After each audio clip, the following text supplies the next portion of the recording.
تو جو حدیث ہمیں اس متعلق ملتی ہیں کہ آپ صلی اللہ علیہ وآلہ وسلم نے بغیر کسی وجہ کے، بارش بھی نہیں تھی پھر بھی نماز کو جمع کر کے پڑھا، ان حدیث کے بارے میں دیکھیے یہ روایت بیان کی جاتی ہے صحیح مسلم سے سیدنا عبداللہ ابن عباس رضی اللہ تعالیٰ عنہما کے والے سے کہ عبداللہ ابن عباس رضی اللہ تعالیٰ عنہما نے بتایا کہ نبی پاک علیہ الصلوۃ والسلام نے مدینہ طیبہ میں 2 نمازوں کو جمع کیا، اور اس میں راوی یہ بیان کرتے ہیں کہ بغیر کسی وجہ کے، یعنی بارش بھی نہیں تھی اور کوئی اور خوف بھی نہیں تھا، بغیر کسی وجہ کے آپ علیہ الصلوۃ والسلام نے 2 نمازوں کو جمع کیا۔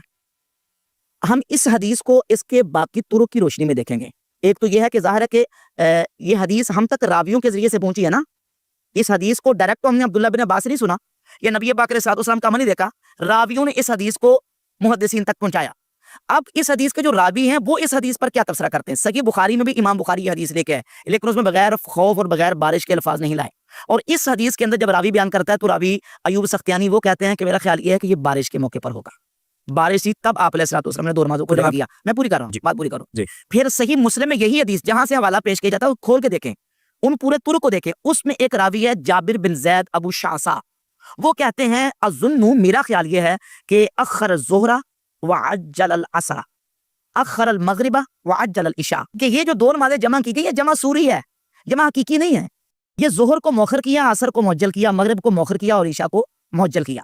اور باقاعدہ حدیث کے متن کے اندر سنن نسائی کے اندر میرے پاس جو حوالہ ہے 590 نمبر حدیث ہے، سوری 506 نمبر حدیث ہے کہ اس میں عبداللہ ابن عباس رضی اللہ تعالیٰ عنہما سے ہے، وہ فرماتے ہیں کہ نبی پاک علیہ الصلوۃ والسلام نے 2 نمازوں کو مدینہ میں جمع کیا، کس طرح؟ اخر الظہر عجل العصر، اخر المغرب عجل العشاء، ظہر کو مؤخر کیا، عصر کو معجل کیا یعنی جلدی پڑھ لیا، اور مغرب کو مؤخر کیا اور عشاء کو آپ نے جلدی پڑھ لیا۔ تو عبداللہ ابن عباس کی حدیث سے یہ بات ثابت ہو رہی ہے کہ وہ جو جمع تھی وہ جمع سوری تھی، جمع کی نہیں۔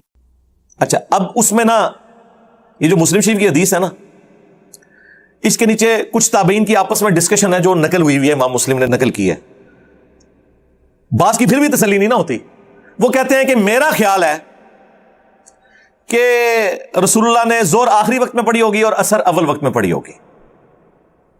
اچھا، یہ جو جملے ہیں نا وہ اٹھا کے کہتے ہیں کہ دیکھیں جی، وہ تابعین اس سے مراد جمع تقدیم یا جمع تاخیر نہیں لیتے تھے بلکہ جمع سوری لیتے تھے، اور جمع سوری کو تو سارے ہی مانتے ہیں، جمع سوری تو جمع ہوتی ہی نہیں ہے ایک قسم کی۔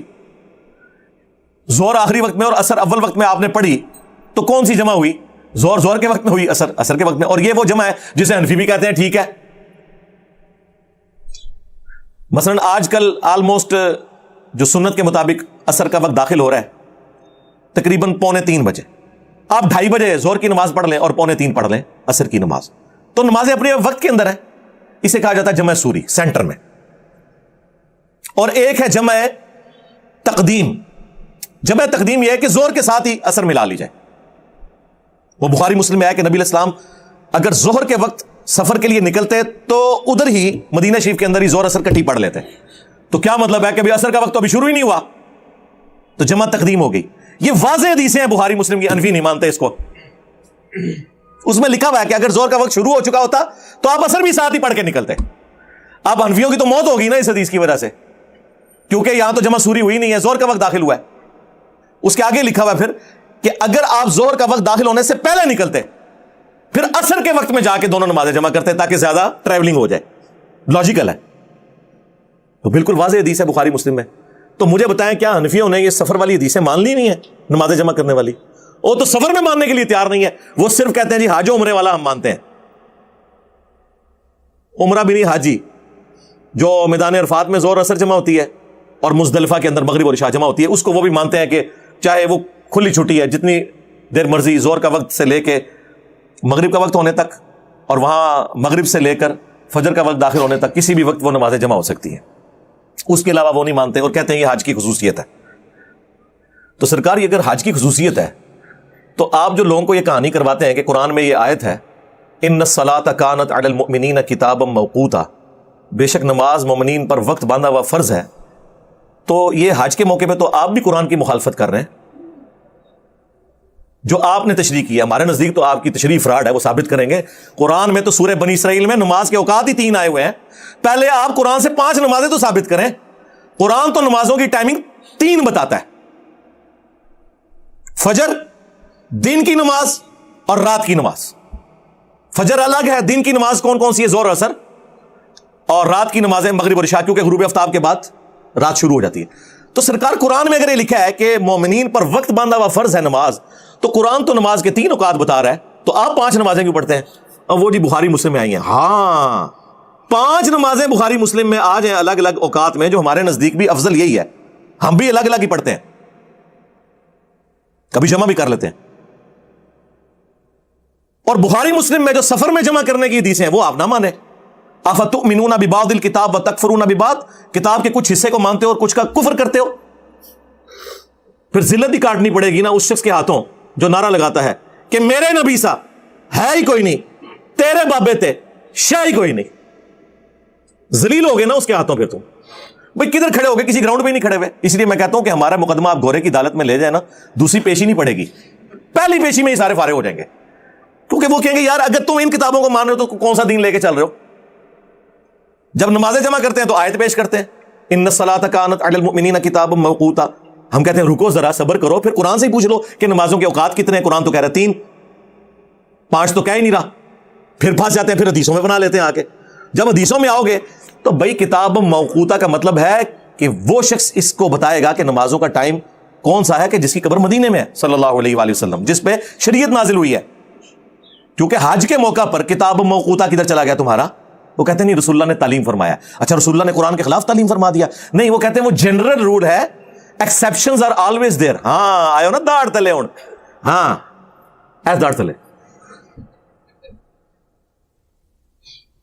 تو یہ ایکسیپشنز ہی ہوتی ہیں سفر میں، خوف میں، بارش میں، اور مجبوری میں، اور ایون بغیر مجبوری کے بھی. ویسے تو بغیر مجبوری کے تو دنیا میں کرتا بھی نہیں ہے، کوئی نہ کوئی وجہ ہوتی ہے نا. کسی نے کسی شادی میں جانا ہوتا ہے، کسی نے کوئی میٹنگ اٹینڈ کرنی ہوتی ہے، تبھی وہ جمع کرتا ہے نا. کوئی تھکا ہوا ہوتا ہے، کسی کو پتا ہوتا ہے بعد میں مجھ سے ٹائم مینج نہیں ہوگا، چلو میں ابھی پڑھ لوں. تو کسی نہ کسی درجے میں تو ہوتا ہی ہے. تو یہ بھی آپ کی بات غلط ہے، مجبوری تو ہوتی ہے، نہ بھی ہو تب بھی آپ کیسے حکم لگائیں گے؟ تو وہ تابعین کی ڈسکشن لے کے آتے ہیں، اور یہ تابعین کہہ رہے تھے ہو سکتا ہے کہ وہ رسول اللہ نے ظہر آخری وقت میں اور عصر اول وقت میں پڑھی ہو. یہ سرکار یہ جو تابعین بیان کر رہے ہیں وہ اپنی رائے بیان کر رہے ہیں. عبداللہ ابن عباس نے تو سیدھا فرمایا ہے کہ رسول اللہ نے ایسے اس لیے کیا تاکہ امت کے لیے تنگی باقی نہ رہے اور آسانی ہو جائے، کوئی حرج باقی نہ رہے. یہ آسانی کا لفظ جو ہے نا بتا رہا ہے کہ نبی الاسلام نے کوئی سٹاپ واچ آن نہیں کی ہوئی تھی کہ اے بس 10 منٹ رہ گئے، جو ٹائم داخل ہونے والا ہے جلدی جلدی وضو کر لو پھر نمازیں جمع کریے. تو یہ کون سی آسانی ہے؟ آسانی تو یہ ہے کہ ٹالرنس آپ کے پاس موجود ہو کہ زور کا وقت داخل ہونے سے لے کر مغرب سے پہلے پہلے کسی بھی وقت نماز جمع ہو جائے، اور مغرب کا وقت داخل ہو کر فجر کا وقت داخل ہونے سے پہلے کسی وقت نمازیں جمع ہو جائیں. یہ آسانی ہوگی. ورنہ مجھے بتائیں، یہ جو کہتے ہیں کہ نبی الاسلام نے نمازیں جمع کروائی، تو آپ ذرا مجھے ایمانداری سے بتائیں کہ جب نبی الاسلام نے مغرب کی اذان دی ہوگی تو ساتھ یہ اناؤنسمنٹ کروائی ہوگی نا کہ یار مغرب کی اذان ہونے لگی ہے لیکن 1.25 گھنٹہ انتظار کرنا ہے، جیسے ہی شام میں 10 منٹ رہ جانا سارے نے آ جانا ہے تو میں پھر کٹھیاں کراواں گا. اس زمانے میں تو کوئی ایسی پاسبلٹی نہیں تھی. آسانی اس میں ہے کہ صحابہ کرام آئے ہوئے ہیں، آئے تو تھے مغرب کی نماز پڑھنے. نبی الاسلام کی عصر کے بعد سے ڈسکشن جاری ہے. کئی بار آپ عصر کے بعد خطبہ دیتے تھے پھر لیٹ ہو جاتے تھے، ڈسکشن جاری ہے. اس دوران مغرب ہوگی، آپ نے مغرب نہیں پڑھی، آپ ڈسکشن اپنی جاری کر رہے ہیں. جیسے ہی آپ فارغ ہوئے ہیں اس ڈسکشن سے، آپ نے مغرب اور عشاء کو جمع کر لیا. یا یہ ہوتا ہوگا کہ مغرب کی اذان کے وقت صحابہ کرام آئے مسجد میں اور حضور کہیں گے ہن بیٹھ جاؤ 1.5 گھنٹہ، میں تہاڈے سے ثانی کرن لگا، 1.5 گھنٹے بعد کٹھی دوئے پڑھاواں گا. تو لوگ کہیں گے حضرت یہ 1.5 گھنٹہ ہم گھر میں کوئی اپنے کام کاج کر لیتے، یہ کون سی، یہ تو الٹا وہ 10 یا 20 منٹ کی نماز ہمیں 1.5 گھنٹے کی پڑ گئی ہے، یہ آسانی ہے مجھے بتائیں. لیکن common sense is not so common. یہ عقل والوں کو سمجھ آئے گا آسانی کب ہوگی.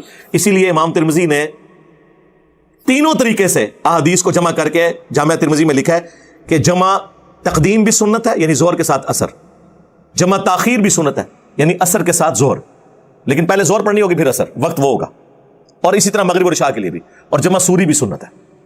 لیکن ظاہر ہے 100 کرو امام ترمذی سنی تو تھے، لیکن انہوں نے حدیث میں یہ نقل تو کیا کہ نبی الاسلام نے مسلم والی حدیث امام ترمذی بھی نقل کی، بغیر خوف کے، بغیر بارش کے، بغیر سفر کے نمازوں کو جمع کیا.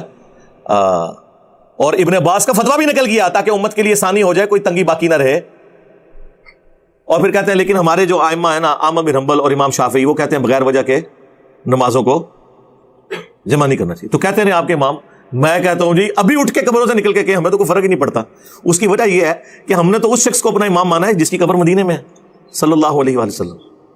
جی سرکار اس دور کے امام شافعی اور امام احمد بن حنبل اور امام مالک وہ لوگ ہوں گے نا جو اس دور میں دین سکھا رہے ہیں. اس دور کے لوگ اس زمانے میں ہوتے تو اس زمانے میں وہ امام شافعی امام احمد بن حنبل ہوتے.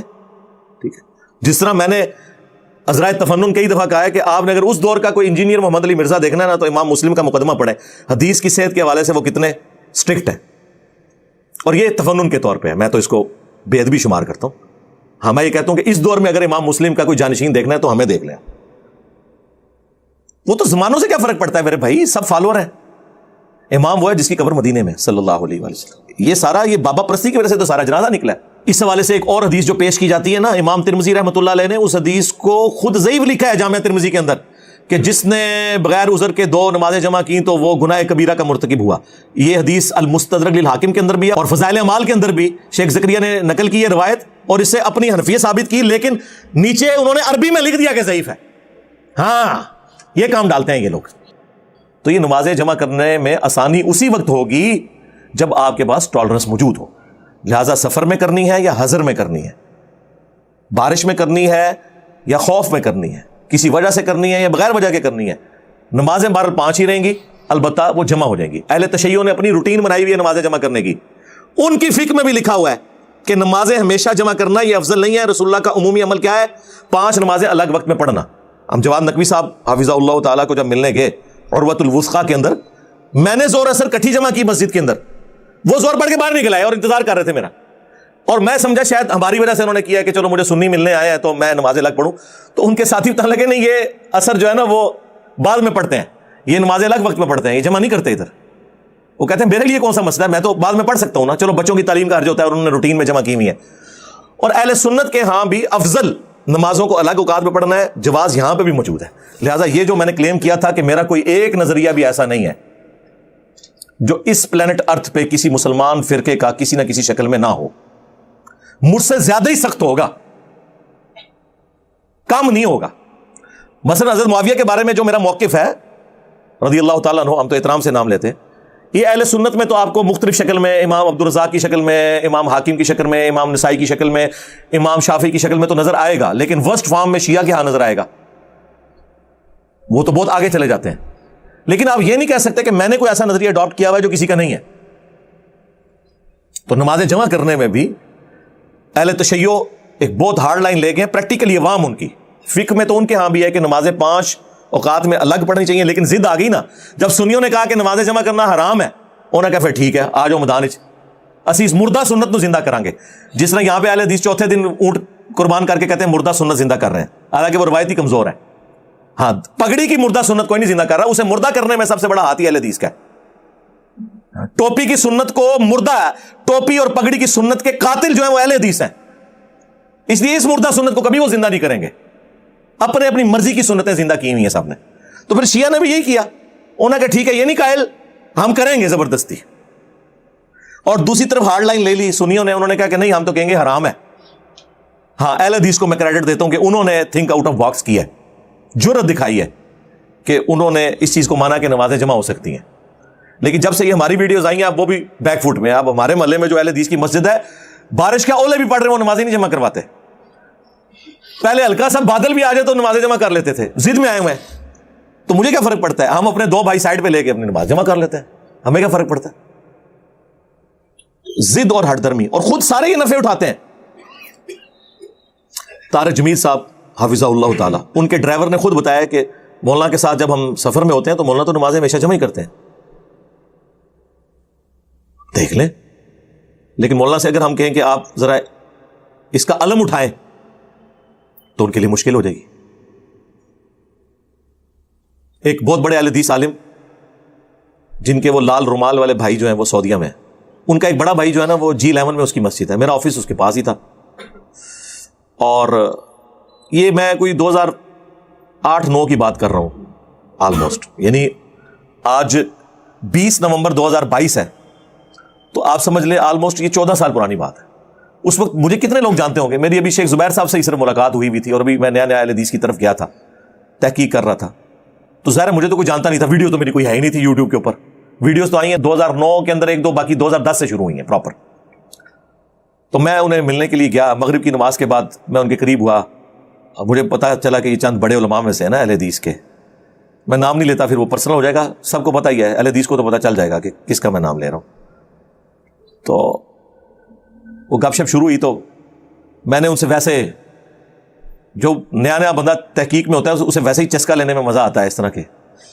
تو میں نے کہا جی اب ظاہر ہے میرا تو ریکارڈ انہوں نے کرنا ہی تھا, ظاہر ہے ایک اٹامک انرجی کا آفیسر ہے, انجینئر ہے, تو وہ کوئی عام بندے سے تو بات نہیں کر رہے, میں اپنے دوستوں کے ساتھ گیا ہوا تھا. تو میں نے کہا یہ نمازیں جمع کرتے ہیں یہ تو حرام ہے, یہ تو رافضیوں کا طریقہ ہے. میں نے کہا سر مسلم میں 10 حدیثیں ہیں. اچھا ان کو یہ پتا چل گیا کہ اسے پتا ہے کہ مسلم میں 10 حدیثیں ہیں, تو اب ایک سٹیپ میں نے پیچھے آنا ہے. پھر انہوں نے کہا ہاں وہ مسلم میں ہے, اس میں سفر میں تو آپ کر سکتے ہیں. میں نے عام حالت میں حرام کی بات کی تھی. میں نے کہا مجھے پتا ہے کہ اہل حدیث سفر میں کرتے ہیں اور بارش میں بھی, یہاں کہتے ہیں ہم بارش میں بھی کراتے ہیں ہم جمع. تو میں نے کہا اس میں تو واضح ہے کہ بغیر سفر کے, بغیر خوف کے, بغیر بارش کے. کہتے نہیں جی اس میں یہ تو نہیں ہے نا کہ بغیر مجبوری کے, کوئی نہ کوئی مجبوری تو ہوتی ہوگی. میں نے کہا چلیں اس کو ہی آپ پروموٹ کریں, مطلب آپ لوگوں کو کبھی بارش اور سفر کے بغیر بھی نماز جمع کروا دیا کریں کہ بھائی یہ بھی ایک سنت ہے. پھر انہوں نے ادھر ادھر دیکھا, مجھے کہتے ہیں میں تو کر لیتا ہوتا ہوں جمع. خود سارے یہ فائدے اٹھا رہے ہیں, میں آپ کو بتاؤں.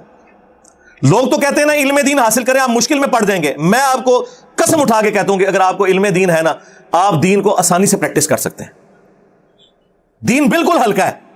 یہ انہوں نے مختلف قسم کے چنگلوں میں آپ کو پھنسایا اس لیے ہوا ہے تاکہ آپ ان سے مسئلے پوچھتے رہیں اور آپ کو یہ مزید الجھا کے نا سائیکو بناتے رہے. اے نہ کرنا ہے ہو جائے گا, وہ نہ کرنا ہے ہو جائے گا, نہیں اے کوئی نہیں ثابت, اینج نہیں ہوتا. کہنے لگے یار میں نے کئی بار بیوی کے ساتھ نا بازار جانا ہوتا ہے نا, تو یہ تو کئی بار اتنا لیٹ کرتی ہے مغرب ہو جاتی ہے, تو پھر میں اپنی بیوی کو پیچھے کھڑا کر کے نا جیسے ہی 12:10 پہ زور کا وقت داخل ہوا, ہم زور اثر کٹھی کرتے ہیں, پھر میں کہتا ہوں جائے جدھر مرضی آرام سے شاپنگ کریں, آرام سے مغرب کے وقت ہم واپس آ کے. تو پھر میں نے کہا یار اندازہ کریں یہ لوگ خود فیسلٹیز اویل کر رہے ہیں, لیکن امت, وہ جو ابن عباس میرے امام نے فرمایا تھا نا تاکہ امت کے لیے آسانی ہو جائے اور کوئی تنگی باقی نہ رہے, انہوں نے بالکل الٹ عمل کیا. ہاں تاکہ نہ کوئی آسانی ہو اور تنگی برقرار رہے, اور خود لے رہے ہیں.